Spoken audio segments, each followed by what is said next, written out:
ሰላም ሰላም፣ እንደምን አላችሁ? እንደምን ቆያችሁ? አለን እግዚአብሔር ይመስገን አለው።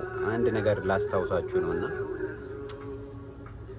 አሁን በዚህ ዘመንና የድሮ ዘመን ፍቅር ጎጆ ሲጠፋ አብሮ ፍቅር ጠፋ።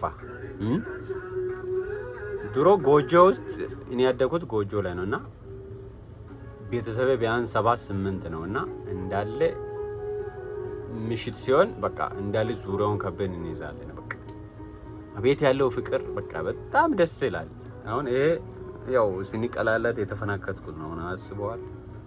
በቃ በዚህ ማለት መሰለህ በዚህ ጠባሳ አይደለም የተፈናከከተ ነው። በቃ የሆነ እሳት አጠገብ ላይ በቆሎ እየጠበሰን ምናምን የምንጣላ ማለት ነውና ብቻ ጎጆ አሁን የጎጆ የለም። አብዛኛው ገጠሩን ቆርቆሮ ሆኖ ክፍል በቃ አሁን ቆርቆሮ ነው።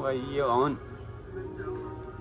ፍቅር ሁሉ ከክላስ ገብቶ ተከፋፍሎ የለም። በቃ አሁን ምን ታረጋላችሁ? ያው እንግዲህ ያ ድሮ ፍቅር እንዳሁን ጉራጌ አሁን በቆርቆሮም ቢሆን ጎጆ እየሰራ ነው። ግን ደስ ይላል ብቻ አሁን የድሮ ጎጆ ተመልሶ መጥቶ ቢስተካከልና ድሮ ፍቅር ተመልሶ ቢመጣ እንዴት ደስ ባለኝ። እኔ ራሱ ወደፊት ሲያድግ ጎጆን ነው የሚሰራው። የምር በቃ ቆንጆ የሆነ ጎጆ ማለት ነው። ለምን እንደሆነ ታውቃለህ? በቃ ሰብስቤው እዛው በቃ ልጆቼን ተከፋፍሎ ሳይሆን እዛው ነው የሚያጠኑት፣ እዛው ነው የሚበሉት፣ እዛው ነው የሚተኙት።